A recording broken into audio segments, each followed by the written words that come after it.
అండి. ఏపీలో ఇప్పుడు మనకి చూస్తున్నాం కదా, సీఎం గా చంద్రబాబు నాయుడు గారు ఉన్నారు కదా.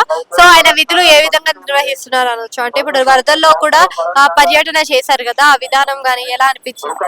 పర్లేదండి, అంత పాజిటివ్ గానే ఉంది. పర్లేదు, చాలా బాగానే చూస్తున్నారు. ఈ కొంచెం ట్రావెలింగ్ కి ఇది కొంచెం ప్రాబ్లం అయింది, కానీ వరదల నిమిత్తం అయినా 3-4 days ప్రాబ్లం అయింది. తర్వాత అంతా హ్యాపీగానే ఉంది. అంటే నిన్న చూసుకున్నట్టయితే మనకి సీఎం రిలీఫ్ ఫండ్ కింద పవన్ కళ్యాణ్ గారు ₹1,00,00,000 ఇచ్చారు కదా, రెండు రాష్ట్రాలకి కలిపి. సో ₹1,00,00,000 ఇవ్వడం అనేది డిప్యూటీ సీఎం గా ఎంతవరకు, అంటే ఇంకా ఇంకేం చేస్తారు అనుకుంటున్నారు? అంటే ఆయన ఇవ్వడం బట్టి చాలా మంది కూడా ముందుకొచ్చి ఇచ్చేటట్టుగా చేస్తారండి. పర్లేదండి, కొంతవరకు పెద్దవారు కూడా ఉంటారు కదా, అంత బాగానే చూస్తారు. సో ప్రజలు ఇప్పుడంతా ప్రెజెంట్ హ్యాపీగానే ఉన్నారు. కొంచెం ఆ 2 days కొంచెం ప్రాబ్లం అయింది, కరెంట్ లేక, ఫోన్ లేక. కొద్ది మామూలు కూడా చాలా మంది బాధపడ్డారు. తర్వాత కొంతమంది ప్రెగ్నెంట్ వాళ్ళు హాస్పిటల్లో కొంతమంది కొంచెం ప్రాబ్లమ్ ఉందండి. ఒక 24 hours ప్రాబ్లం అయ్యారు.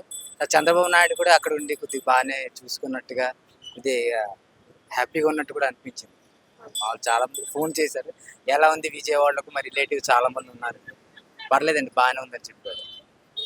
సో ఇదే విధంగా ఆయన ఇచ్చిన పథకాలను కూడా అన్ని నెరవేరుస్తాడు అనుకుంటారా, హామీలని?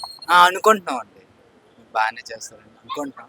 100% ఇటు పవన్ కళ్యాణ్ మీద, నెక్స్ట్ సీఎం మీద కూడా, చంద్రబాబు నాయుడు మీద కూడా కొంచెం బిలీవ్ ఉంచాం.